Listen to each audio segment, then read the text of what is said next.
Hello, everyone, and welcome back to the Prospective Series. I am your host, Filza Jabeen, and today we have here with us Miss Margarita Rose. Welcome, Margarita. I'm so grateful to be here. Thank you. Okay, so let me introduce Margarita Rose to all of you.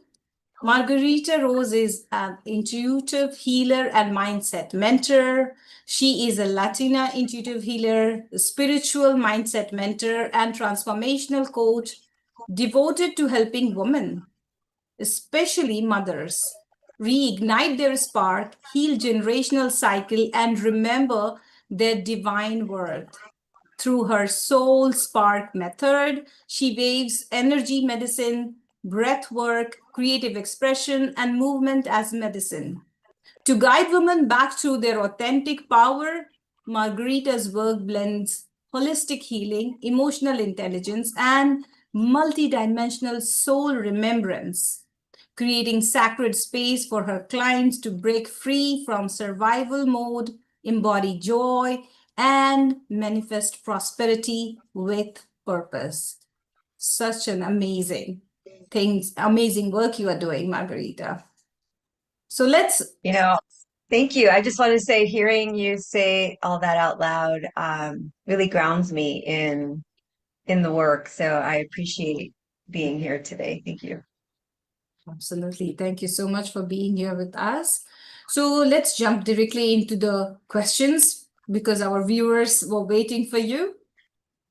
Okay, number one, which I want to keep it really normal for all the speakers, it is what inspired you to do the work you are doing today? Tell us everything about you. Yes. First of all, thank you again so much for inviting me to be on this beautiful podcast of yours, The Parent Solution. I think your work is beautiful, and I'm just so honored to be here. So thank you again. As she said, I'm Margarita Rose, and why I chose movement as medicine as my method of approach for healing is really, it came from a necessity, really. It was inspired by like a need as far back as I can remember. I think I was born with dancing shoes on. I was known as the dancing queen. I was my dad's little dancing um, princess, and everywhere I went, I was literally moving all the time. And I almost like to say, like, I wasn't dancing, dancing was me. And there was a time when during the lockdown that after having two kids, I realized that I was kind of coming into a depression, and the world got a little scary during that time, and instead of allowing myself to spiral in the fear and in the scarcity, I chose to learn about more about something that I hadn't yet really grounded myself in, and that's alternative medicine. And so I learned a lot about energy medicine, the importance of movement, what your mindset really dictates about your life and about you and where you are. And in that moment, I realized the importance of taking control, and I realized that I had the power. In that moment, I actually had chronic hip pain on my right side, and I decided to take what I was learning and put it into practice. And so I asked my hip, like, what is going on? Why am I in so much pain? I mean, it got to the point where it was debilitating, and every day it would just get worse and worse and worse. And so what happened was that I found out through asking and through getting intimate with myself, with my body, that I was holding on to guilt. And I was asking, like, guilt, what guilt? I thought I kind of went through this already and I released the guilt. And I was like, no, I felt shame. I felt that I was bad, that there was something wrong with me inherently. And so when I got curious and I asked the younger version of me, what am I still holding on to? And then I asked for forgiveness, and I forgave her and she forgave me. The younger version of me, I invited back to this present moment. And through breath, like taking breaths and crying, I realized that what moved through me was that emotion that I had trapped in my hip. And in that moment, through like 10, 15 minutes of going through this and crying, I realized that 15 minutes went by and I felt a rush of energy go from my hip down my leg and off my toes. I took one more deep breath and I realized the pain is gone. And that's when I was just like, wow, there's something here. And so I actually started doing energy work and movement with intention. And so for me, the only thing that shifted was I shifted from it being a necessity for just movement to like, wow, there's actually something more deep here that I didn't understand. And so it really became a really beautiful thing because I realized that it was really what drives what I do now is my passion for music and movement turned into something that really helped me process and release stagnant energy, pain, emotions that were being trapped from an old identity that I was holding on to. Absolutely. Wow. Thank you for sharing your story. That's amazing. How movement shifted you and your life. That's a really inspiration. And what are the common myths you want to eliminate from people's belief about movement? That it has to be hard, that it has to be perfect, that it is about performance. It's not. It really is just about grounding yourself in your body, coming back home to yourself. I think intellectually we know how to heal. Like we know it here. But one thing that we haven't yet done as a society is grounded ourselves in the embodiment of healing. And that is coming home to your body. And movement really is what helps us get there. And it's not about going to the gym or fitness or performance. Like I said, it's really just about, and it's not even about having the perfect body. It's really just about coming home to yourself. And it's really a sacred tool for regulating your emotions, releasing stress. And it's the easiest access you have to your innate joy, movement. And it's not just movement with your physical body, it's movement Mm. with breath, stretching, allowing space in your body so that your energies can flow, because we are made of energy. And we have energy ribbons called meridians, which is an Eastern Chinese medicine philosophy. And in order for energy to move, we need to create space. And that is what breath does. That is what movement does, yoga, qigong. And the one thing that, like I said earlier, it's about intention. Intention moves your thoughts and moves your energy. And it's not just physical, and it's not about perfection, and it's not about having the perfect body or getting it right or looking good.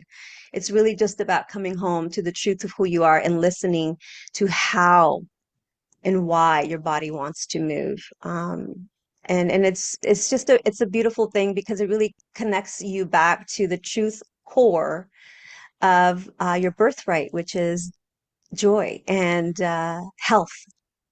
Mhm. Okay, okay, absolutely. I love that. It's not about perfection, that we have to be in a certain way and then only we can choose the movement. It's wherever you are, whoever you choose to be with, whatever it is about you, just accept and start moving from the place. Because I really understand what you said about the energy. Energy, when energy shifts, a lot of things shifts in ourselves and in our body. And I really love the phrase movement as medicine. How do you use in your life movement as a medicine? Can you elaborate Mm. on us? Yes, what a great question. How do I use movement as medicine? So, like I said, when I started learning that your mind can really create either from a space of scarcity or from a place of abundance. And so when I go on a walk with my dog, I could just go on a walk. But when I go on a walk with intention to connect, to be grounded, to be grateful and in a state of abundance, I actually watch the trees and I feel the air and I am grateful for the trees and I say hello. And I know that my energies are being crossed because when you walk and you, especially when you're when you're moving and you're walking with your hands like this, it actually helps to cross your energies. And if anybody knows about left and right hemisphere and how it controls the opposite side of your body, right? So this side controls this side and this side controls this side. We know that walking crosses energies, and it's vital for us to operate in the way that our bodies were intended to. So when I know I'm walking, I intentionally walk with my hands this way. So I try not to have anything that I'm carrying, right? Even I'm like with a dog leash like this. I'm like, I'm walking and I'm crossing my energies, and I'm being intentional. And every step that I take is a step towards a vision that I am creating in that moment. And I'm walking away from an old story, or maybe just what happened yesterday that wasn't in alignment with me or whatever. So like things like that is how I use it as medicine. When I feel frustrated, when I feel triggered or activated, I'll put on a song and it helps me move. Maybe I need to shake my head to let go of the stress. Maybe I need to expand myself to open my heart so I can be more of empathy and compassion. And these are all the things that I do when I use movement. Yeah, maybe I was sitting down for too long, and I need to just allow certain organs to get healthy. So I do some yoga, like yin yoga. I do all this stuff, and all of that is movement, and all of that is medicine when you take the time to also incorporate your breath, because your breath really helps to move the energy. And when you do it with intention, it really just amplifies your vitality and immunity boosting. Um, so, I mean, it's just beautiful how simple it is and so powerful when you use it. And the great thing that I love about energy medicine or movement as medicine is that when you start to do it consistently, and consistency is really the key, is that it really starts to compact and stack on top of each other. So every time you do it, your body starts to remember, oh, yes, we're doing this thing again. I love it. Awesome. Let's get together, guys.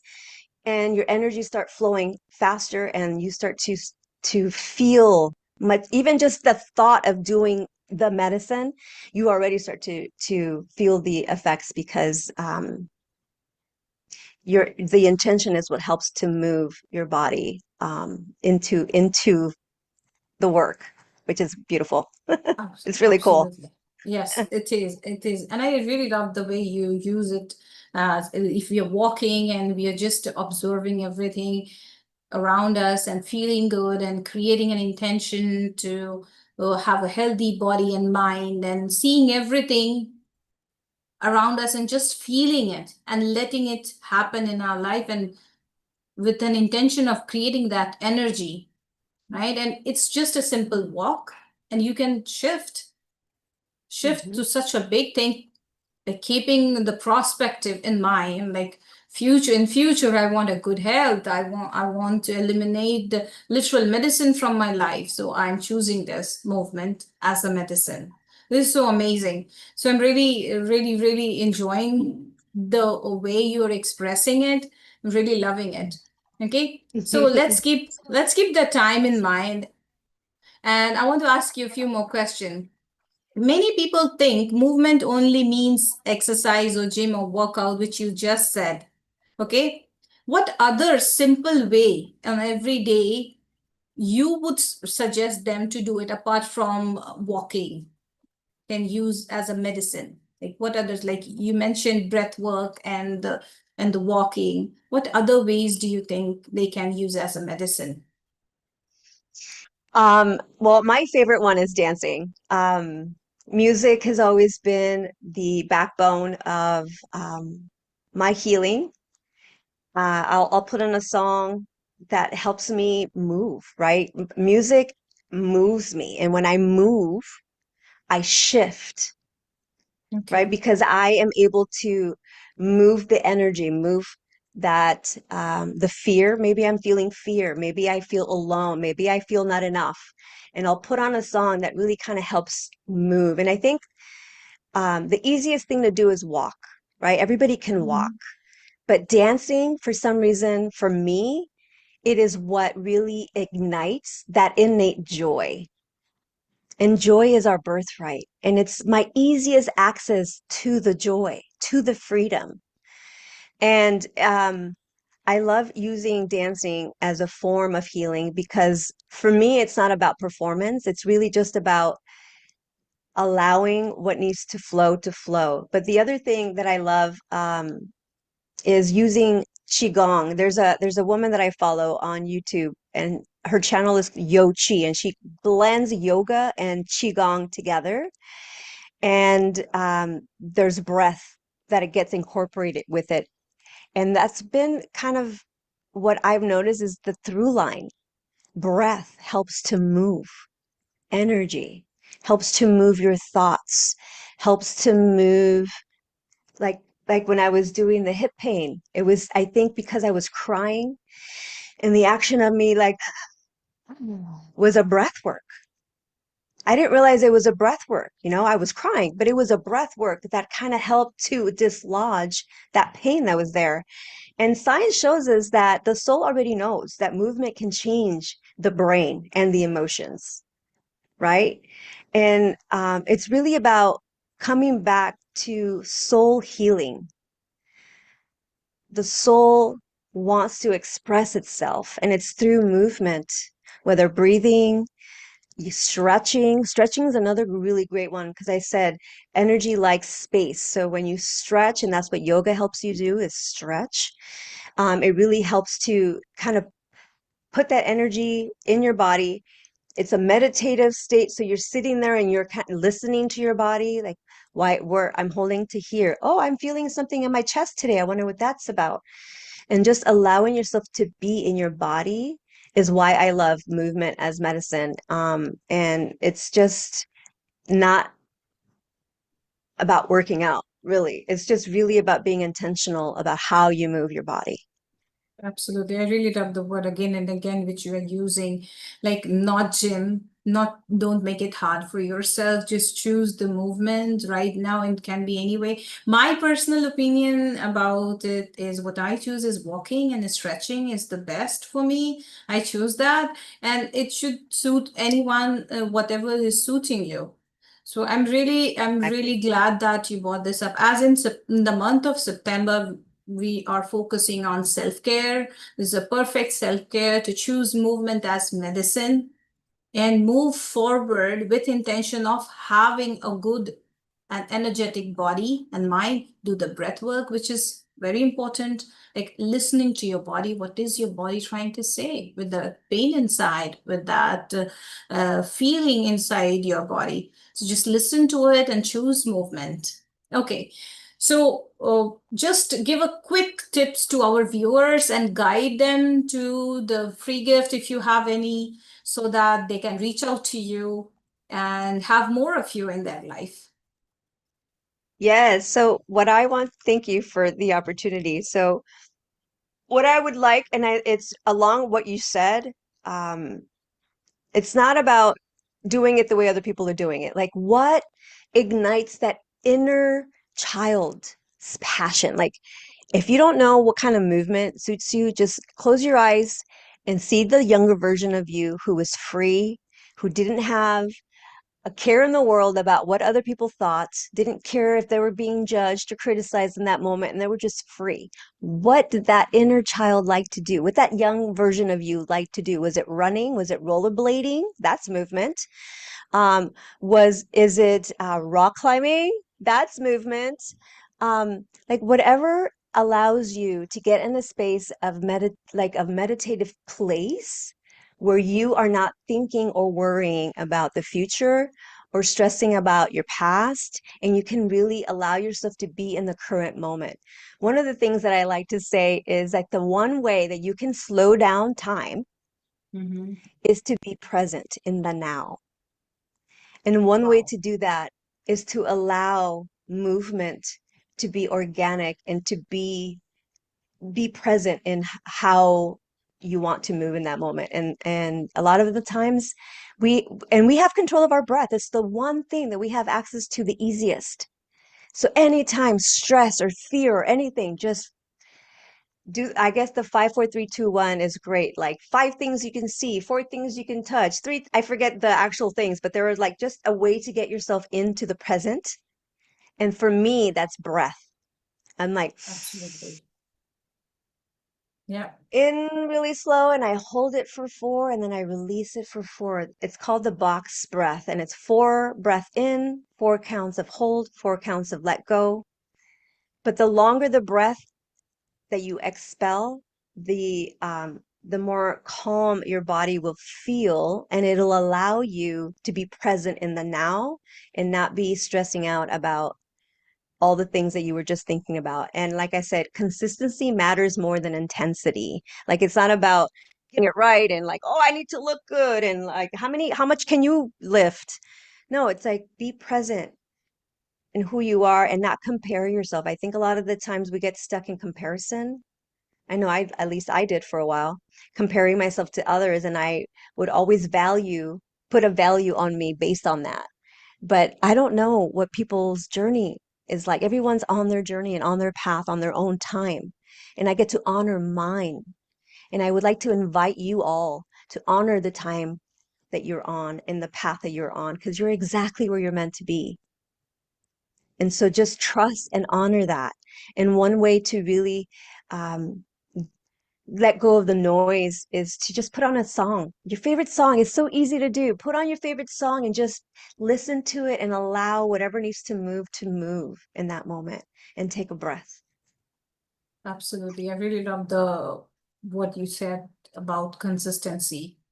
It's just that we need to be consistent in a simple work today, even if it is just a stretching or walking or whatever simple exercise you're choosing for the day. Just be consistent in your practice. Your body needs it, and you need to take a deep breath and use just simple breath exercise like box breathing, what you mentioned, and 5, 4, 3, 2, 1. All the sense organ activation exercise, what you mentioned. So that's amazing. Thank you, Margarita, for sharing everything, whatever you have shared. And for all the viewers, if you want to connect more with Margarita, I will be putting the details in the description box so you can reach out to her. Margarita is offering a free one-on-one call to anyone who would like to talk to her more and know more about her and know more about yourself. So you feel free to reach out to her. Okay, thank you so much for being here with us. I'm really grateful for you here being with us in the series, The Prospective. For The all of pleasure you, and honor is all mine. Thank you. thank you so much for all of you. We'll meet again next week on the same time, 9 p.m. Indian Standard Time and 8:30 a.m. Pacific Standard Time.